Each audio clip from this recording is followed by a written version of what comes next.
Oh, what a day! What a lovely day!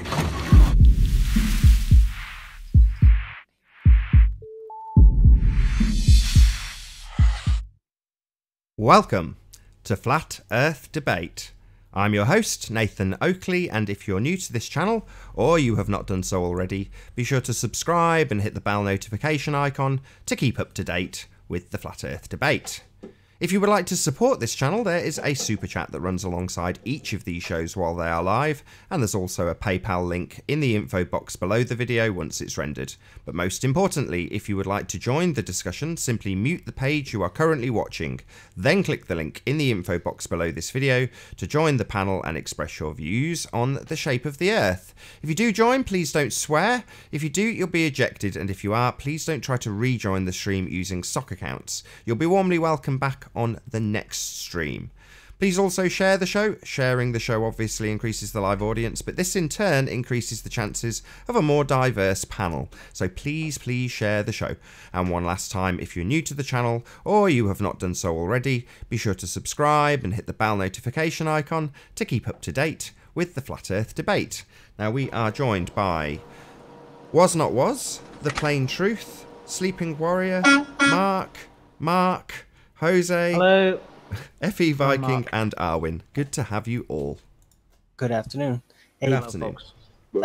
Rasta had asks through Skype if he could be added to the masturbator chat. Is it okay with you? I don't care. Yeah, go ahead. All right then.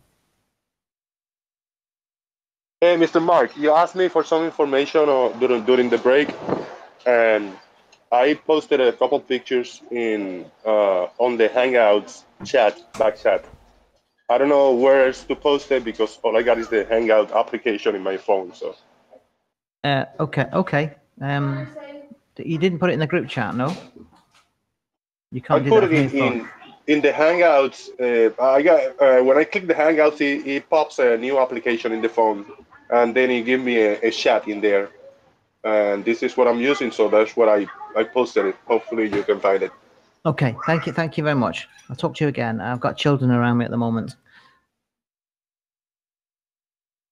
No problem. Go ahead, guys. We didn't actually get through the housekeeping. Sorry, you go ahead, Mark. Not suitable for children. You're really quiet, Mark.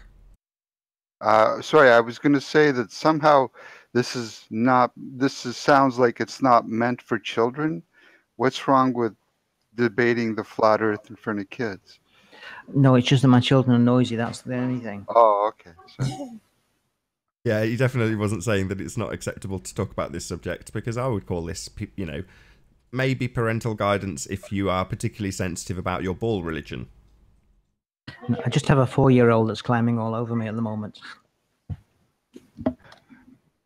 Well, that's I think Nathan can understand that. And there is the exposure to trolling factor, of course. I had to edit that out of one of the shows, so I left my mic open, and unexpectedly my kid jumped on my balls, and I was like, "Oh, get off!" and automatically through the chat, the people were like, "Oh, he's shouting at his kid," and it didn't matter that I justified it, and I thought, I'll just cut that out, sod it. I'm not going to have some soundbite of me going, "Ow," as my kid jumps on my nadgers.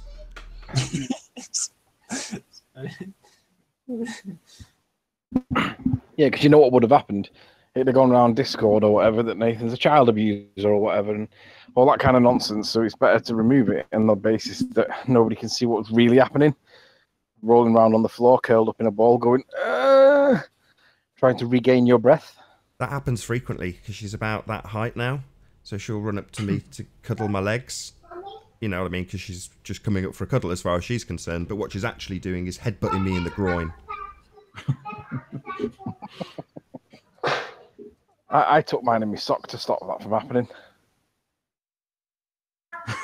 What? It doesn't matter. It was a joke.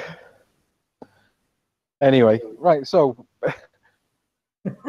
You're a nutcase. We didn't get through the housekeeping on the last show, so I might just, rather than go through it all again, just go through the ones I didn't cover. So, was there any signs of a pressurized system next to a vacuum that surfaced? Anybody known of any demonstrations of that particular thing? Yeah, Red's Rhetoric claims that one. So we'll wait for Red's Rhetoric to come up with the evidence to prove that the pressurized existence can exist next to a non-pressurized vacuum. Oh, well, he's got a couple of reasons then. He's one of the people Grab that's it. used the begging the question, proof of nothing, perspective omitting curve calculator to claim that he can use the actual sizes of things to judge how much should be not curving but blocked by alleged Earth curve, which would actually be a completely different effect. Yeah. Yeah. When's the retraction coming, Red? Have you removed that video and just not bothered retracting it? No. Rumpus owes us quite a few things, doesn't he? Yes, indeed. He owes us. There's two, but I can only remember one of the two. One of the ones is why we can see the floaty land at the Isle of Man from 34 miles away whilst lay on my belly on the beach, when it's massively behind the curve of the Earth by 700 feet.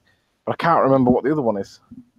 Well, he has also excluded perspective and used actual sizes on the same show that he disclaimed that the calculator doesn't perform viewing functionality. He also disclaimed that he had just extracted out, using perspective values from the photograph, what the actual sizes were to plug them into the calculator, which is wrong. He needs to apply perspective to the calculations because we do encounter perspective. It's difficult, really, because this perspective argument kills the whole argument for this curve thing. Because as objects get further and further into the distance and they get smaller and smaller, they've got to drop into that curve as well, if there's a curve there, and obviously we're not seeing it. It was interesting as well, because when Jerem was on, he said after the show, he said, have you noticed that there's a discrepancy between the horizon and the bulge? And I said, of course. And he said, you guys have seen that? And I said, yeah, the horizon is supposed to be about 5% of the total distance on their model, but the bulge is, the crest of the bulge is 50%. And he's like, so what do you, wait, you mean that we're never going to see the bulge? I said, no, not on their model. We never see the bulge. We only ever see the horizon, which is 5% of the total distance. And when you look in real world, and we're seeing like 20 miles from a foot above the water, and we're seeing the whole coastline for Barrow, which we shouldn't see because it should be behind the curve and hidden, then we have an issue. And it's just how you it's how you present the information on the curve calculator that it is in addition to the deception of the curve calculator.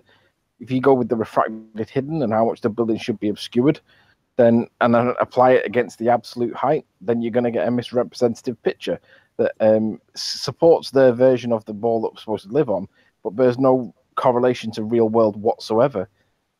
Part of the deception. It's bad. I want to point out to some of the people in the chat that in order to look at something that's just there, there's no calculations required at all. You can just look at it and see it. It's only if you have a religious belief in a ball that you suddenly need to start applying calculations to tell yourself whether or not it should or shouldn't be there on a theoretical model of a ball that you don't live on. So anybody who thinks that you actually need to calculate anything has just probably got a sphere belief. Yep. I was having a conversation with the physics teacher, and he was I was asking him about the gyroscopes. Did I mention this? No, I don't think I did. Just trying to remember which conversations I've had and where was I? We were talking about gyroscopes, and I was telling him that it's not acceptable for that 15 degrees of rotating Earth to not be demonstrated when another 15 degrees of rotation is. And he's gone out and bought a gyroscope, and he's going to test it, and he's going to come back to me with what he thinks and why. But in the meantime, he was talking to me about the stars, and he said, if you can explain to me how the stars work, then great. And I'm like, well, the assertion fails in the first instance. The assertion doesn't even stand. The assertion is that stars prove that the Earth rotates. So I was like, right, okay, so let's start with what a star is. What do you think stars are? Do you think that the distant suns? That's what his words were, distant suns. And I was like, right. So basically, we need to start right at the very beginning then. And in the end, I managed to show him that the claim of the stars proving anything doesn't actually stand on its own 2 feet, on its own merits, because you can't prove anything about the stars. You can't prove how big they are, how far away they are. You can't prove whether they're tangible. You can't prove what they are. Distant suns is nonsense. Well, he's using a formal logical fallacy, so he's affirming the consequent. If P, then Q, Q, then P. So if the Earth is a sphere, then you will have 2 points in the sky that rotate. We see 2 points in the sky that rotate, therefore the Earth is a sphere. So it's a formal logical fallacy.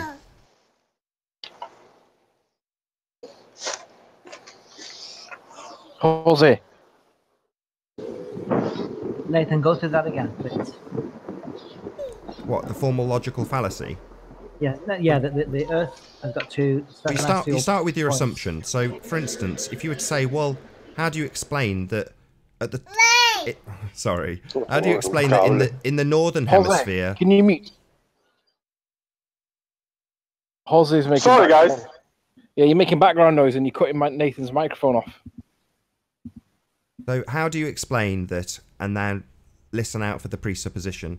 If I'm in the northern hemisphere, I have stars that rotate above the northern pole. But if I'm in the southern hemisphere, I have different stars that rotate around a different point that's antipode to the other rotation point. How do you explain that on a flat Earth? Well, the problem with that is that that description is a logical fallacy. It's an excuse me. It's an affirming the consequent. So an affirming the consequent is if P, then Q, Q, therefore P. So to break that down into something that's easier to digest, it means that the one does not necessarily follow the other.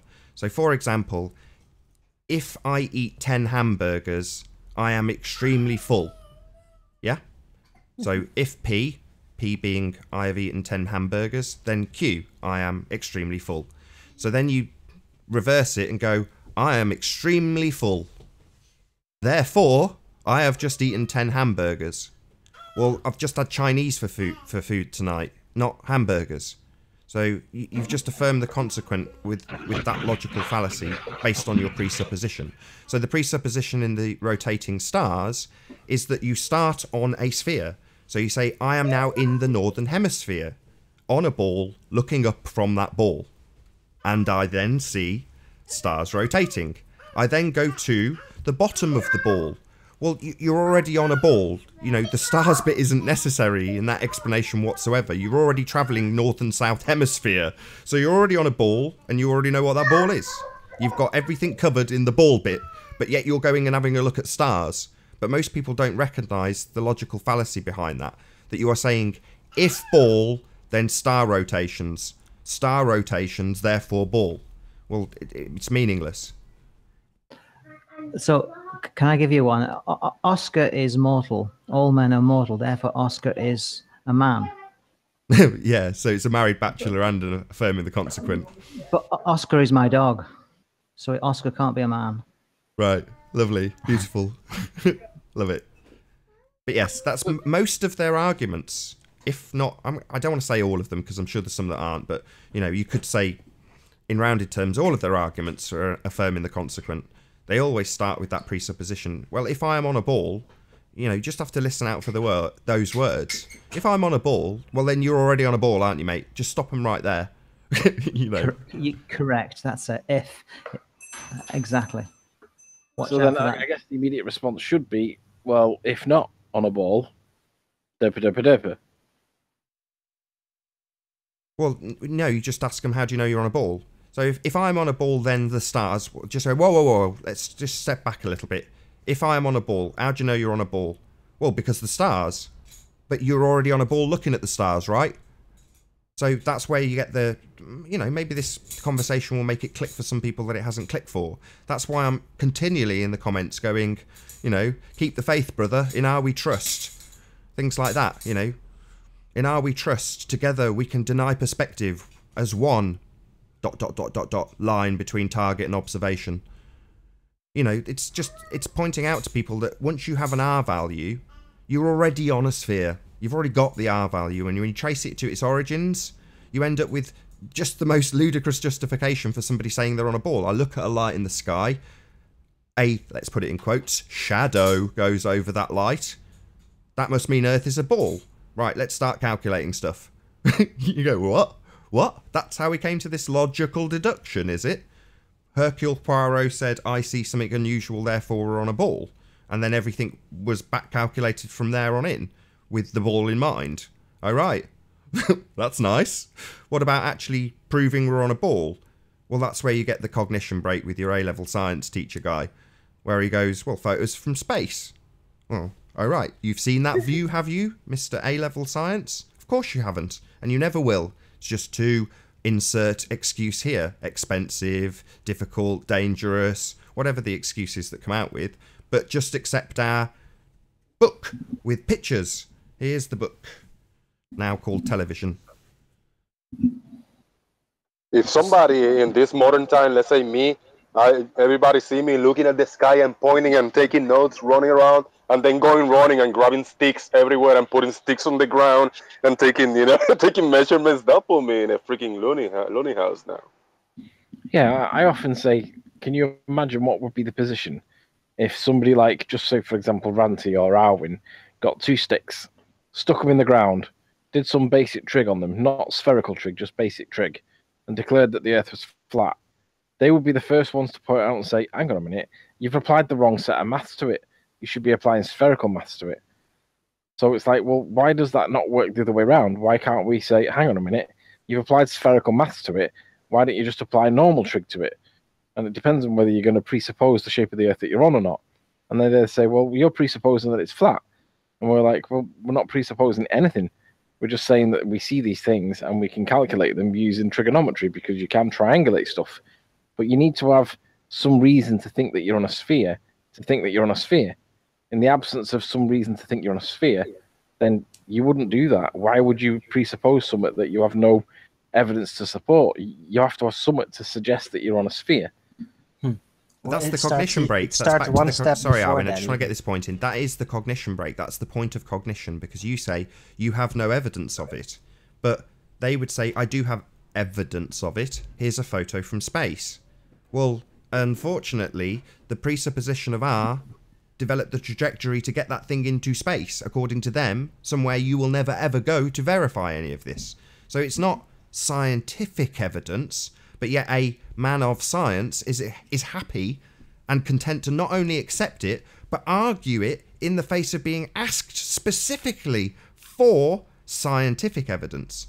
That's how good the cognition break is, presumably because of the brainwashing of the education system. Nathan, this is a bit.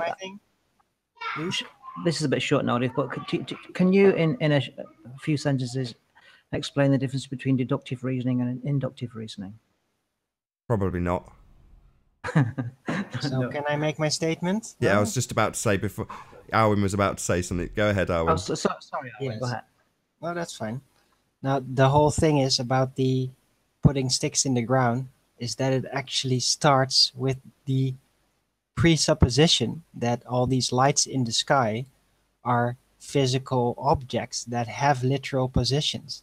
That is where the real presupposition starts, because then you can start to model out with a Earth-based shape, disc or ball, on how that works out.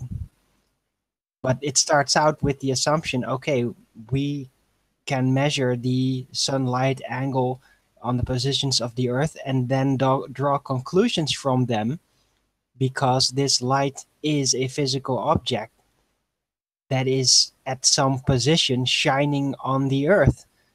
That is where it really starts.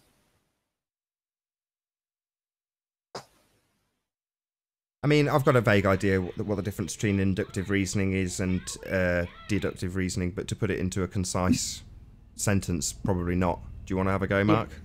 No, I was being cruel to you. I've looked at it before, but deductive reasoning is pretty much there's no other explanation, whereas inductive, it's an interpretation of what you see.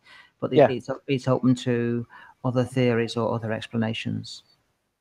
Yeah, deductive is where you deduct all the other explanations. So by a process of elimination, you deduct everything else. So it's the Sherlock Holmes approach.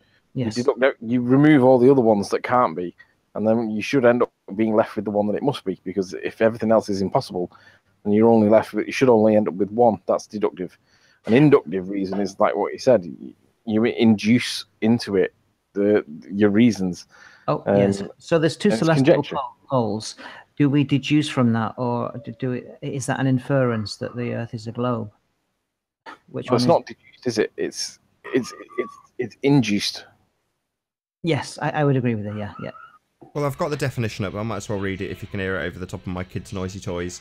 Inductive reasoning is a method of reasoning in which the premises are viewed as supplying some evidence for the truth of the conclusion. While the conclusion of deductive argument is certain, the truth of the conclusion of an inductive argument may be probable, based upon the evidence given. Many dictionaries define inductive reasoning as the derivation, D-I-V-I-V-A-T-I-O-N, of general principles from specific observations, through some sources disagree with its usage. Some sources disagree with its usage. I'll just read that one sentence again. Sorry, it's distracting with my kid with their noisy toys. Though some sources disagree with this usage. There you go.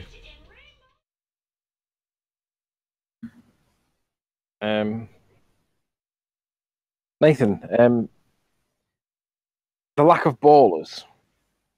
Do you think that we should start discussing tactical wins that we can give them? You know, like let them win certain points that they think that they've won stuff, but on points that are not important?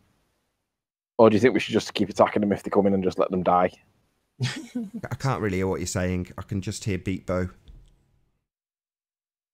I don't think we should concede to anything. We can basically entertain a concept for a while, like imagine how gravity is supposed to work, because we can use that to point out the holes or the seams as they tear apart in their Frankenstein combined concept.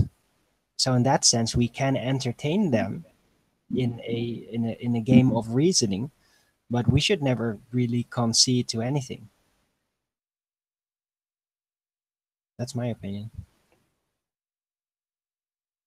Can we guys hear beat bow? I don't know what beat bow is, but I would say not. Oh, well, that's good then. My mic's obviously... She's behind the mic, so it should cut it based on how the mic's designed, but all I can hear is beat bow. Do you want to hear beat bow? We can hear a little bit of background, but it's like 1 out of 10. It's not loud.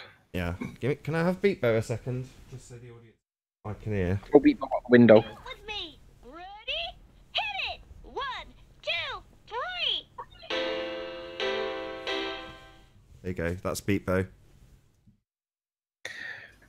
So I was just saying, Nathan, do you think we should consider giving them some tactical victories? You know, tactical losses that we can afford to lose? Or do you think we should keep just pummeling them so that they don't come in? Yeah, maybe on Tuesday sometime. Hello? I can't hear you. I'm really sorry. I heard bits and pieces of it. Just ignore me for a couple of minutes. I don't want to wrestle this toy off her because she's tired and she'll just cry. Okay then. Hello? Can I ask a question on behalf of Woz in the chat? He's in bed at the moment and can't speak because there's people asleep. Sure. It's probably been asked and answered before, but just for his benefit, he says, how can a massive deception spanning generations, how can that be upheld? Oh, easy. I'll have that one. Yeah, I know it as well, but I just can't be able to type it out, and I'll let you answer it then, Nathan. So how can a massive deception that spans many generations... Was that the question? How can a massive deception span many generations, yeah? Yeah, how can it be upheld? How can it be upheld? Right. So children up to the age of about 6 or 7 years old believe that Santa Claus is real, and therefore we all know and accept that there is a mass conspiracy against children to tell them that there's a bloke in a suit on a sled pulled by reindeers that magically fly around the earth, and there is a whole generation of kids up to the age of about 7 that are being deceived, lied, and basically shortchanged on this science fiction of somebody called Santa Claus who comes down their chimneys, delivers presents, and then disappears again, but somehow manages to get through every single house on Christmas Eve in the whole entire world, and one bloke does it all on his own. And you're telling me that they can't persuade the rest of the world that we can get to space? Of course they can. If you can convince a whole child nation that Santa exists, that just shows that you can get a conspiracy between the masses over many generations on a particular point. Yeah, and then you got Star Trek and Star Wars to reaffirm that. It television. works very well if it is enforced by all media outlets and all Yep. speaking people. Yeah, but If that's not really the everyone that brings question. you the news that has claimed some authority uses this narrative, uses these concepts, and What do you mean that's not really the indoctrinates question? you with it, then everyone will eventually start to believe it. What do you mean that's not really the question? Okay, well, while I agree with your analogy, I want to acknowledge that because I use the Santa Claus fallacy in a lot of my videos. But the point is not that you can't tell a story. The point is how you can get people committed to something they know is false, and they are committed to propagating that lie. That's the issue. Well, they do that with Santa. Yeah, but at some point the parents come clean, and with the conspiracy of the globe, nobody comes clean. Nobody's coming out. No, that's not true. That's Yeah, not they true. do come out. They do come out. Yeah, they do come out to the individuals, and then it is made clear why it is necessary to do this, and then they can be part of this structure that is upholding the lie. Or they can maintain their silence and profit off it, just like the rest. Yeah. Okay. People do come out from NASA. There was, if you look at Mark Sargent, he's got interviews with an ex-NASA employee. We've got Cindy Holland, who's also an ex-NASA employee, who have spoke out. So there are people that do come out. There's just not that very many of them. But ultimately, the idea of there being a big conspiracy through many different countries and different governments, well, if you accept that your government tells you the truth, then you're going to believe anything that your government tell you anyway. But most of us accept that our governments don't tell us the truth, and they're all liars, because most of us have that perception. Now, the reality is, yes, they could all tell us the lies, and if they tell us it's true, and you're stupid enough to believe everything your government tell you, then you'll believe it. But if you're like most people and realize that we are getting lied to by numerous different sources in everyday life, it's not that difficult to pull it off. You just got to have the right song on the right song sheet, and everybody have that song sheet, and it's done. Santa Claus is proof that it can happen. But it is a religion. There is a problem with this, and that is if mentally people are becoming very dependent on this dream that they are creating for us, and they are expanding rapidly and are enforcing with fantastic CGI movies and all of that, then there may come a point where even if they would declassify it, people would be so disappointed. They just say to the government, yeah, you know what? This might be the truth, but we want space to be real. Just like the ballers, when we bring them the arguments, It's the same argument, Arwin. they just like- erase their memory. They just they go demented and they say no. And the same might happen in an official declassification process. Might have even happened before we wouldn't even realize it. But it's akin to kids saying, I want Santa to be real. Make Santa real. Exactly. Yeah, and that could happen. It all depends on what moment is used to do this and how much they push it. Basically, if they're like gonna do a grand reveal that everyone will see, then the backlash of it, just the general pain that will be experienced from the disappointment, may cause everyone to simultaneously, or a great majority of people, to decide and appeal to the government, say, yeah, we want you to lie to us about this again, and we want to continue this because, yeah, otherwise we don't see any use in doing what we do anymore. It might This information is already declassified. It's just hidden from the general public. What is it hidden? On YouTube, pretty much. Because if half of these interviews that the experts on the Mark Sargent interview show is on the mainstream news, medias, big documentaries, in movie theaters, in Netflix, everywhere, we will not be where we are right now. It will already be flat for 90% of the people out there. But you have to realize that not everyone has it in them to go and look, explore, to figure out the truth. Not everyone has that naturally within their character to do that. It's only a certain amount of people, a percentage, that have this inner need to figure out the world and to overcome obstacles to figure out the real truth and not just go with a consensus, not just go with a political scenario, basically.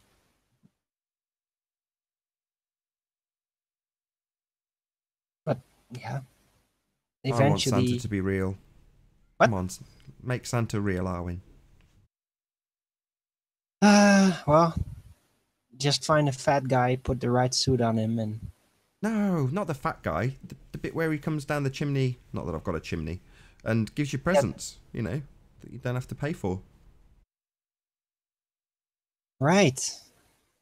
I really want a gimbal. Can Santa bring me a gimbal? Make Santa bring me a gimbal.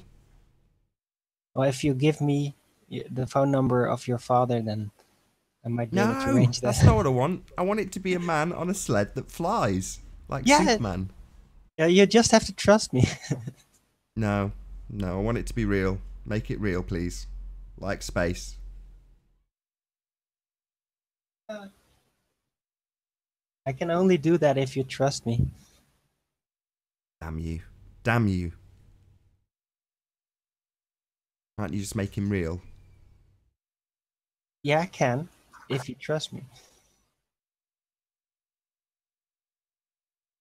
But that's the basically what thing, it isn't boils it? down to, isn't it? They say, trust us, space is real. And people go, okay, if you Yeah. say so. Man in white coat, man on news. Indeed. Just have a. It is the pop band scenario. If you just see these people that supposedly go to space that do this, and you see them getting worshipped and respected and applauded a lot, then you will feel that they are important, that what they do is real. It's That's just human social instinct, and they abuse it perfectly. Nathan, Yes. how are you going to operate your deception with regards to Santa to your child if you haven't got a chimney? Well, I had no intention of deceiving her in that regard. Oh, right. He's gonna leave a key under the mat on the stoop. Right, because I'd never thought about somebody that lives in an apartment or a flat, whether or not, how would you pass that off as the official story? You wouldn't be able to, would you? Well, I think the difference between what I will do and what anybody else will do will just be that it won't be passed off as real. So we don't have, maybe we're doing this country a little bit more now since the millennials and it's all a bit more Americanized, but we've got less of an affinity to the Easter Bunny. So when I was a kid and people described the Easter Bunny, it was just like, well, it's just a pretend thing. So it was never passed off that there was a real bunny. Well, the same will apply to Santa. You know, we'll just say, oh, this is where we pretend that, rather than just saying, this is when Santa comes down the chimney. You say, we pretend that he comes down a chimney. And what's the difference? The fun is the same, right? Fair enough. You know, kids at that, well, my kid, all she does is imagine what she's doing. You know, one minute she's pretending she's on a little farm, and the next minute she's pretending she's having a town council meeting with all of her little toys. So all she's got is imagination. So if you say, imagine that, there'll be a guy flying and bringing you presents, and she goes, yeah. When she's 5, and you say, well, you've got to pretend that Santa's coming, you know, that way it installs a bit of magic, and she's not going to be left out if all her mates believe it. But ultimately speaking, she'll understand that it's not actually real. It's pretend. Oh, Nathan, yeah, the Limitless channel says, Nathan, do you not understand that the ball earthers have answers? They do not talk about Santa. Really? I can't tell the difference between them talking about Santa and the answers that they give. They seem the same. If Santa is real, then there'll be presents under my bed on Christmas Day. There are presents under my bed on Christmas Day, so Santa is real. See, now when you put it like that, it makes Then if stars rotate, the Earth must be a sphere. Stars rotate, therefore Santa is real. It's a presuppositional Santa. I always like telling this story of when my oldest child was maybe 5 or 6, and we were going through the grocery line during Christmas, and the checkout woman said, "What's Santa Claus bringing you, little boy?" And my son looked up and said, "Santa's dead." Whoa. Not just not real, dead. So he did exist. Now he's died. Right. Right. You know, Okay. Saint Nick. Saint Nick was real. He lived and he died. Fair enough. You sure The Saint Nick spirit was lives real? on You forever. got any primary sources for Saint Nick? Are you talking about me? Well, you told him Saint Nick was real. Got any primary sources? Yeah. I got primary sources for Napoleon and George Washington. Sure. Oh, I get yeah. your point.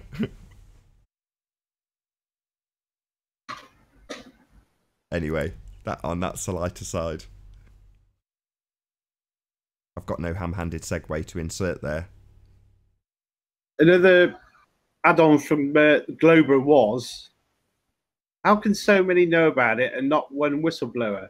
But I think Anthony replied to it earlier by saying Mark Sargent has got at least 30 testimonials saying about how the Earth is flat, how it's measured flat, how the missile instructors they treat everything as flat. So Globers seem to want to ask the questions, but they don't want to seem to listen to the answers. The biggest whistleblower is Werner von Braun, who was a German national, German military in the World War. But as a consequence of losing the World War, what is it, Project Bluebeam? Is that what it was, Nathan? He was Bluebeam? part of that too. Sorry, I was out of the room for a second. What did you say? The one where they took the Germans from after the war. Oh, that's Paperclip. Paperclip. Oh, Paperclip, that's right. Paperclip. Bluebeam was the one when aliens are going to attack us. Oh, right, that's right. Paperclip. Still in the works. So as a Paperclip, they were basically forced to work for the Americans to research their weaponry.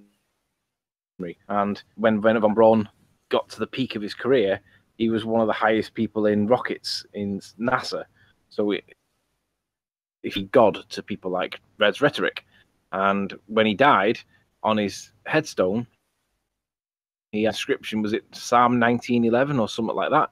I can't remember the exact phrase, but it was words to the effect of, for the glory of God and the firmament showeth his handiwork.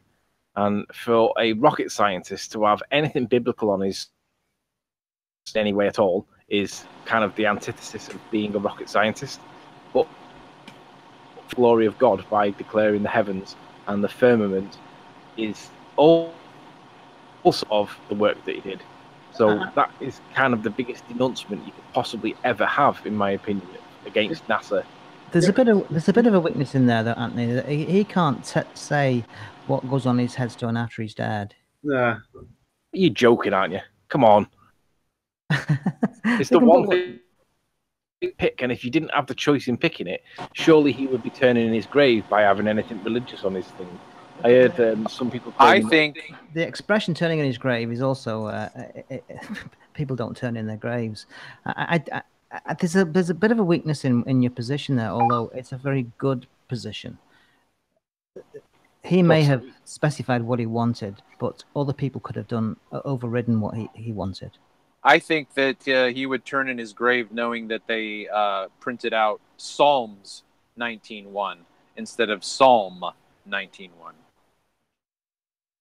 I think I don't see how there can be anything interpretation that I gave, which would be that it's the antithesis of everything that he worked at in his professional career, rocket scientist, chief of NASA, director in NASA for rockets, or whatever it was that he did. He was one of the highest employees in NASA. To on his headstone, declaring the glory of God. I don't see how that is. I mean, I can't see how that possibly interpreted as anything other than the antithesis of everything that he worked for. Yeah, don't get me wrong, it's a fascinating detail. Maybe it has just simply to do with principle, and that is yeah, let's just bring it in. Alex Jones talks about it, and that is that many of these New World Order people, these high liars in power, they have to sometimes tell the truth. Yeah, They outside have to the tell you what they're doing to you. And I think this was Werner von Braun's admission that he was basically help creating a giant lie. That was outs- the way he did it. outside the United Nations building, there's a scripture inscribed in the wall of that they'll beat their swords into plowshares. Well, the United Nations has never achieved that. One in But Mary. it's a nonsense scripture to put outside a failed entity. And I know what you're saying. It's definitely an anomaly there, or it's a fascinating story as to why that scripture is on his gravestone. It's an admission. It's just an admission. Yeah. I don't see why he wouldn't do it. Well, let me But I ask you think- guys what you think. Sorry, Jose. What do you guys think about in terms of the ancient cultures with their idea of a firmament? Wouldn't that imply external information? Because how would they be able to get up that high or that far? So, in order for them to know that there is a solid barrier out there, they would have to be told from without. You understand what I'm saying? Well, they had ladders, didn't they? Like massive, massive Right, ladders. right. Yeah. Jacob's ladder, yeah. There's one scripture that I struggle with, Travis, and that is the waters above and the waters below. Did the writers of that scripture just observe that water came from above when it rained, and that's all that they meant? There was nothing further Right. than that. Well, in all of my education and my training, it's a phenomenological colloquialism in the same way that we say the sun rises. That's simply what we see. So if water comes from above, then there must be water above. So that becomes the explanation of why they use that terminology. Yeah, but can you draw the conclusion that there's a firmament and behind that firmament is water, or were they just talking about the clouds? Well, again, that's where men that I respect fall down on this by saying, yeah, the clouds are described as water. I don't think it's that simplistic.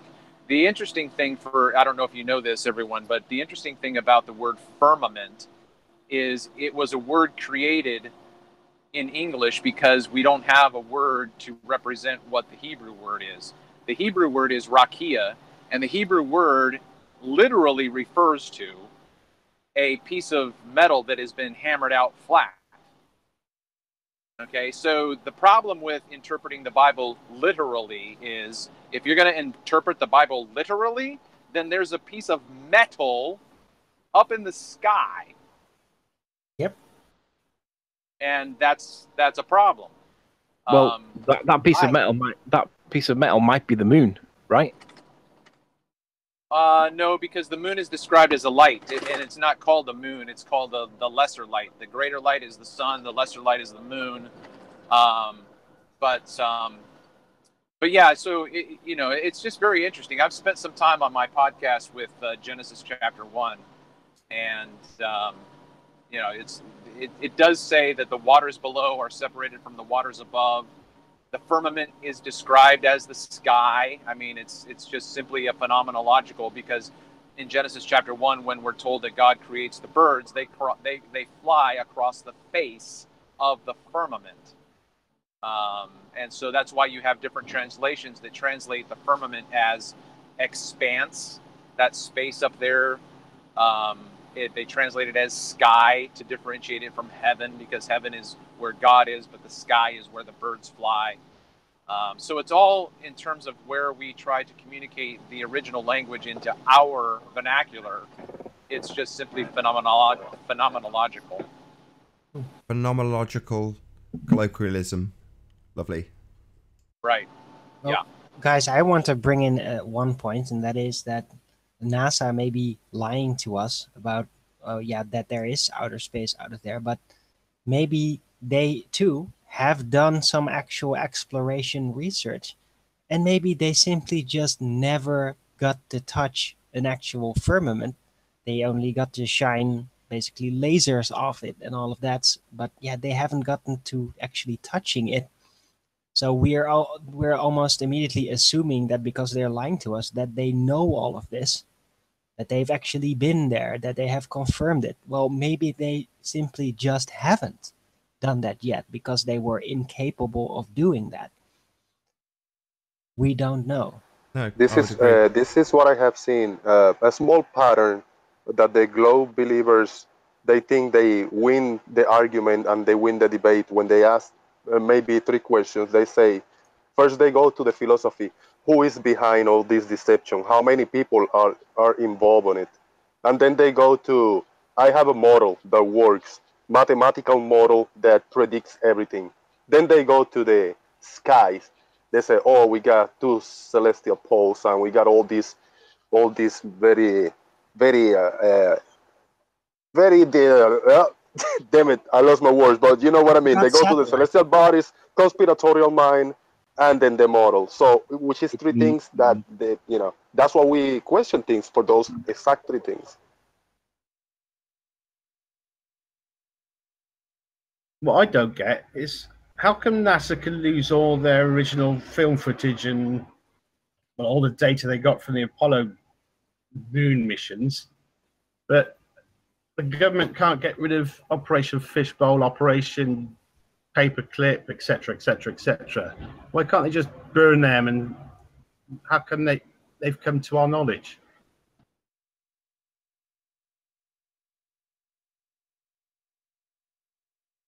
Okay, there's a gap on the panel. Got Zell BTD in the chat that said flat earthers will accept any evidence unless it's scientific. So I've said to him, what's your scientific evidence of R?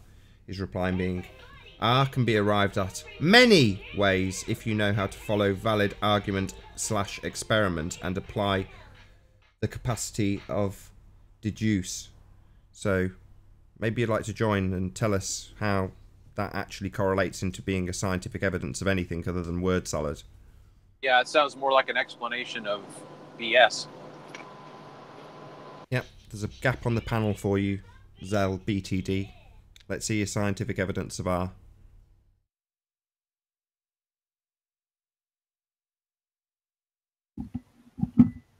I think it's clear to see that Zell BTD is on a keyboard warrior, and he just does nothing but insult and attack people.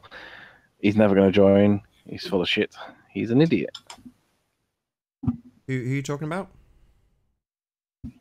That Zell. Hey, Truth Seeker, long time no see. Yeah. Hey, I had a good answer to why do we know about flat Earth, or why do we know about stuff like Paperclip and Bluebeam, but why don't they have the NASA moon missions? In my research, it's clear to me that flat Earth was rolled out in a controlled manner. Almost all of the channels kind of came out with the similar maps, similar claims of domes or ice walls.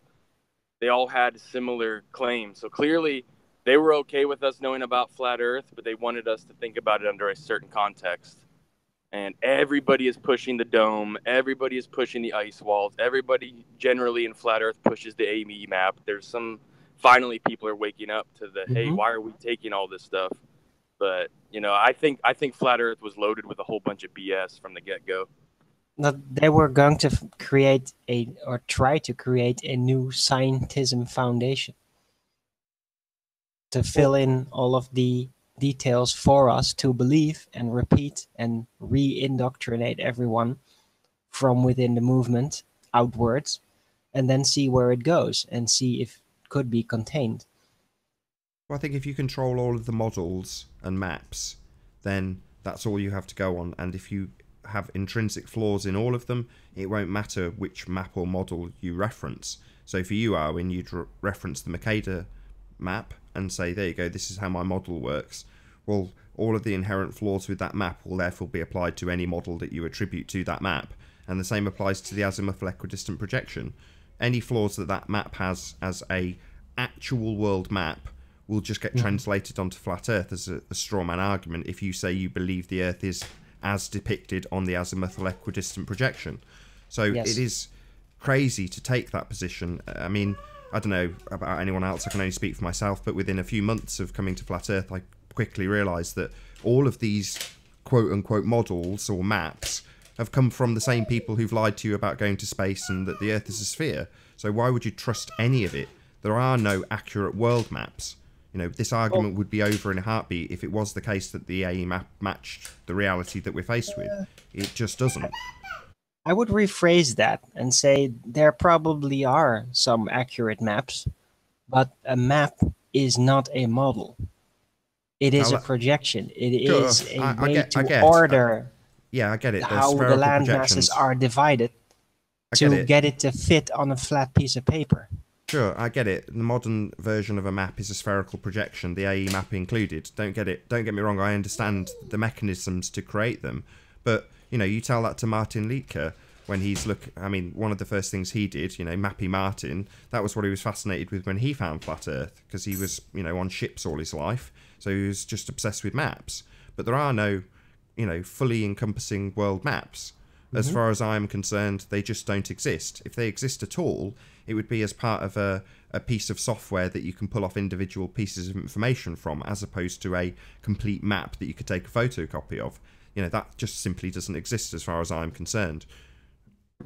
Has anyone also recognized? Does anyone have any information or any background on mimetic warfare? Does anybody have, you know, ever read the documents on mimetic warfare?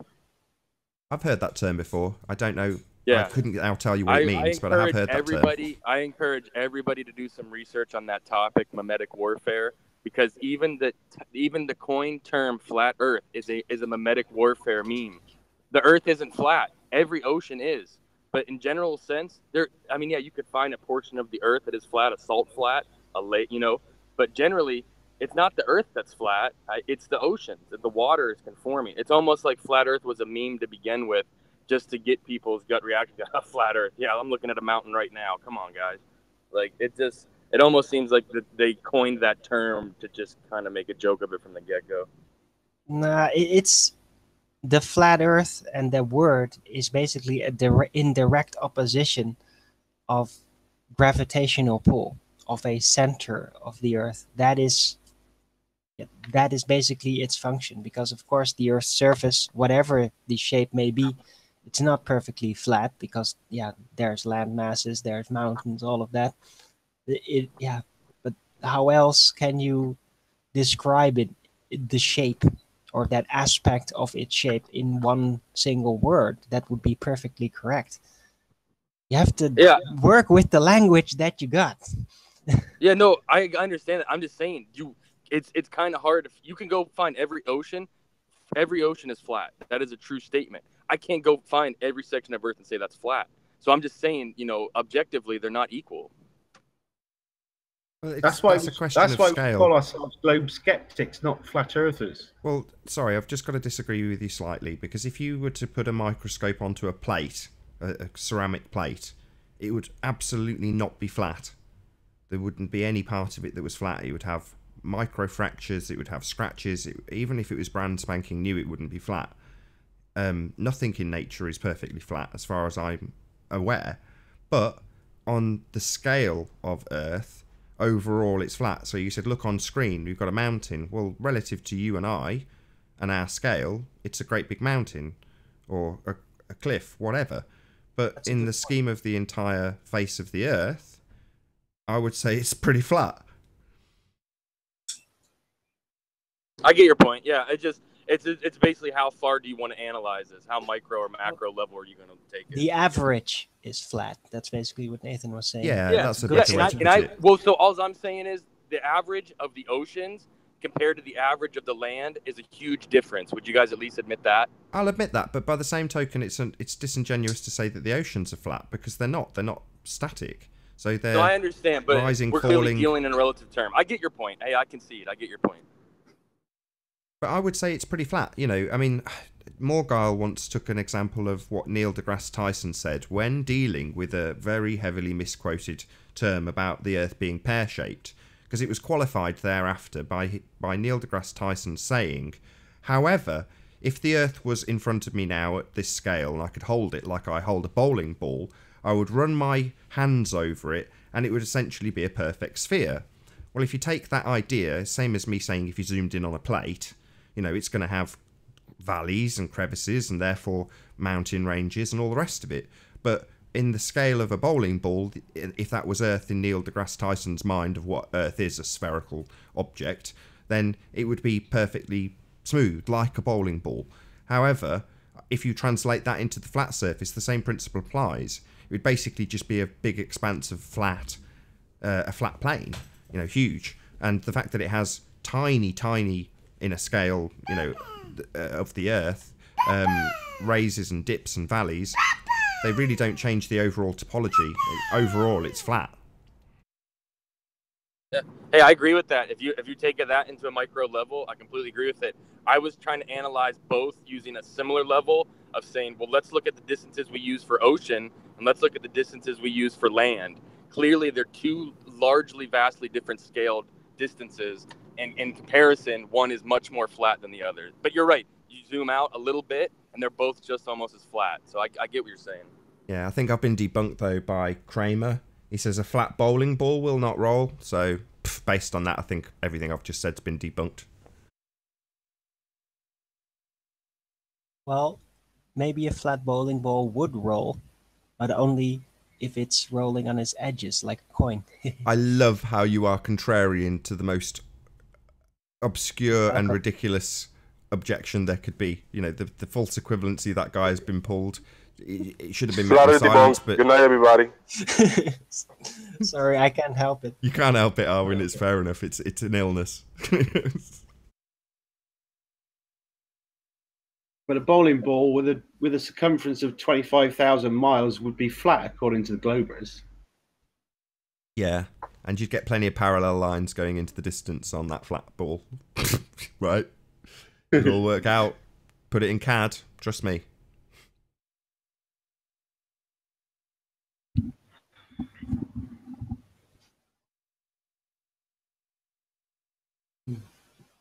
Nathan? Yes?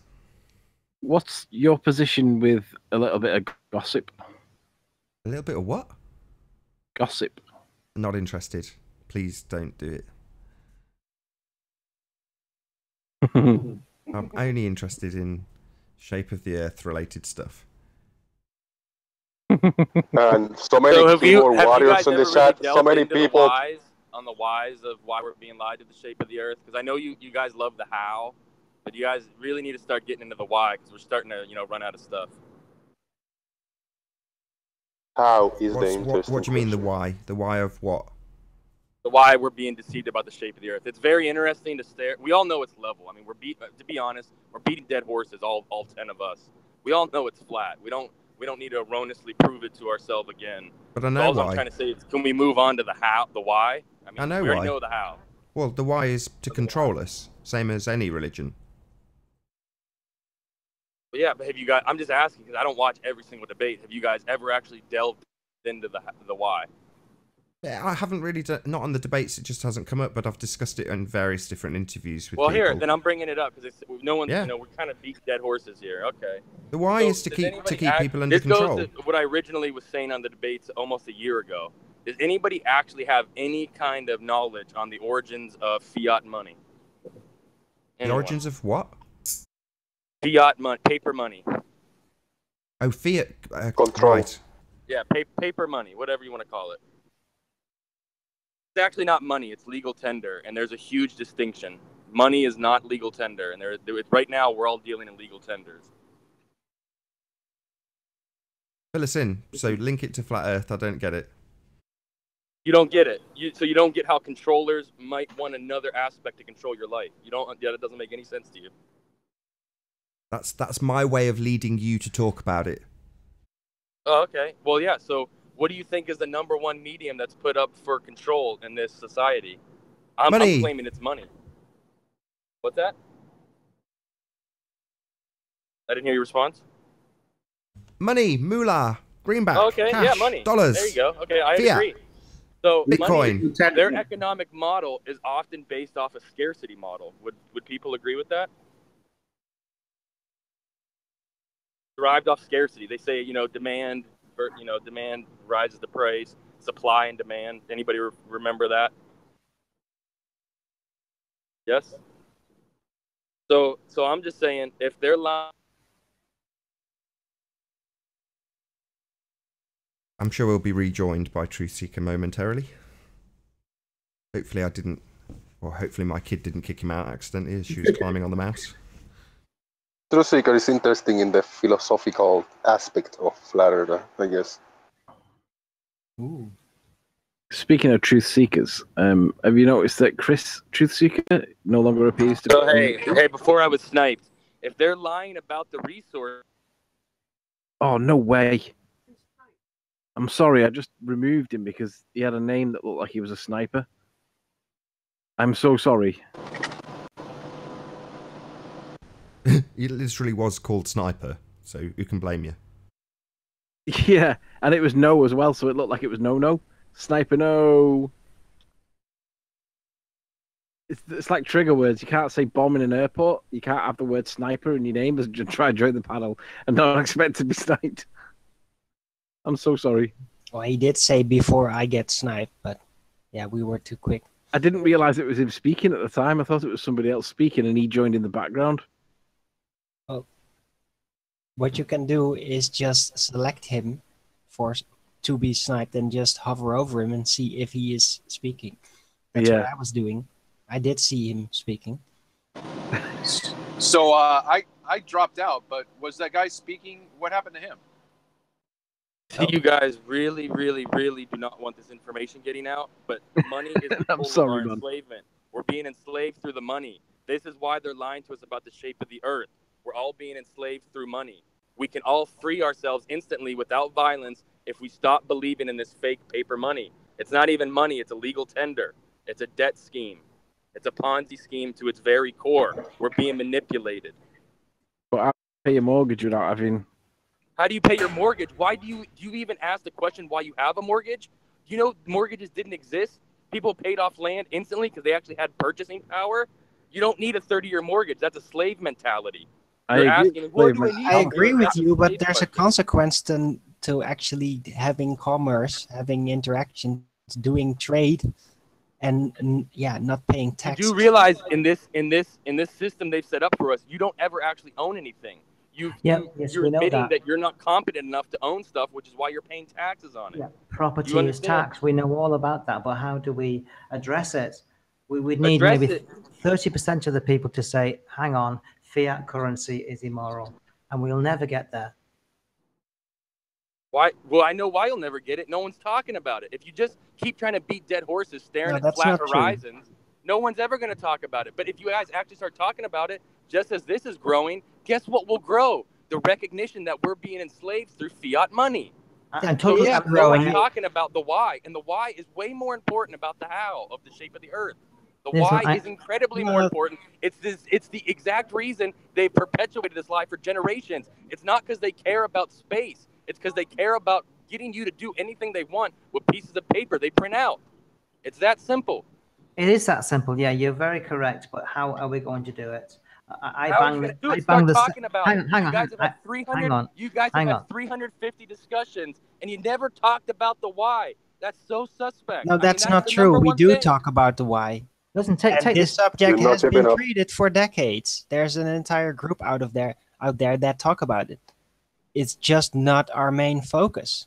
There's entire groups that talk extensively about 9/11 and about other conspiracies. Yes, and they Every never person, ask, every group has their own focus. You can't They talk start about chasing everything. their tail. They start chasing their tail. Sadly enough, just like this thing has become. You guys are chasing your tail, trying to prove for the 300th time that it's flat. We know that it's flat. Now let's get to the why. Yeah, but not everyone knows that. But Arjuin, what are you getting out of proving for the 300th time, beating that dead horse, going, "Ah, we got Money. that Globey again. We had him on the run. There Money. we go. Pat myself on the back. Have another cup of coffee." Well, it's very simple. As we are going, we are learning more about the Earth and why it is flat. Because we don't know all this. Just because we know it's flat doesn't mean we know everything about it. No, I don't claim It's you an know exploration tour, and we are figuring things out as we go. And we have Figure out learned the a lot. chain. The More why is resources out incredibly there. more important than the how. The why is incredibly You're sounding much really more aggressive important. today. What's the matter? No, I'm just saying the why is incredibly more important than the how. And it's odd that all of the flat Earth channels, they stay really, really far away from the why. Looking forward Well, for the content in the chat tell and us the then Hangouts. why. Anytime Tell you us start then bringing it why. up, you Why get is the sniped, Earth you flat? get censored, you get muted. You know, nobody Why wants to is talk the about Earth this flat? for our enslavement. I agree. Right. So the shape I of the agree. Earth has been made as it is to enslave us. I'm looking forward to your videos. I'm not talking about this, brother. Listen, to fool people into staying into controlled parts of land when they have every ability to go to other parts of land that are under control. I Make agree sense? with you, dude. But that's not the reason why it's flat. It's flat But that's because not it is That's flat. not what why he's it's putting flat. forward, Yeah, you Armin. did. You did. You No, he's not. What he's putting forward is, why would they lie to us about the globe? That's what he's putting forward, not why is it flat. To say why is it flat is preposterous. That's not what he put forward. Yes, that isn't. I put why do they perpetuate these lies? I don't Control. care why it's flat. Yeah, They control. Exactly, Yes, control. okay. Which is, that's the So first thing we let's said. actually dissect the control instead of We have. labeling it as it's just control. It's just a leash on us. No, But we let's are actually dissecting we that have control. went into that All right. elaborately. Well, let me give you an example, Truth Seeker. So, for example, if you were to take a photograph and then decide whether or not you wanted to verify its validity in reference to the sphere, you can go to a calculator that will deceive you into thinking that. Now, this doesn't change what you've stated, which is the reason for doing this is to control us, but ultimately speaking, that is part of the control mechanism. And that ground defense, because NASA's the air defense, is something that needs to be tackled and addressed. Otherwise, every other sheeple that comes along will just go straight to that calculator and say, oh yeah, my photo proves it's a sphere, because the calculator says it's a sphere. I agree. And you guys have done eloquent jobs of getting to the nitty gritty, finding exactly what are they obfuscating or assuming, and then you guys have done a great job at actually finding out what are they doing factually wrong. I agree. I pat you on the back. All I'm saying, I would just like to see it move forward into the realm of actually getting things accomplished, other than just beating dead horses. That's all I'm saying. All right, I'll so stop there because I got to work. Let me jump in real quick and bring it back to Nathan's discussion of A Bug's Life, right? So we've got to then put 1 foot forward as the mass in order to begin to unravel the construct. So I think that's what I hear you saying. Let's talk about how we can start to take those steps collectively in enough momentum and mass to actually make a difference. And with that, I'm going to say first and foremost a huge, massive, enormous thank you to all of the debating panel for making this debate possible. And of course, a massive thank you to all of the live audience for tuning in and hopefully sharing this debate. If you hated the show, then you know exactly what to do. But if you like the show, maybe consider subscribing or maybe sharing with a friend. I've been Nathan Oakley, and I'll see you all in the next video. Oh, what a day! What a lovely day!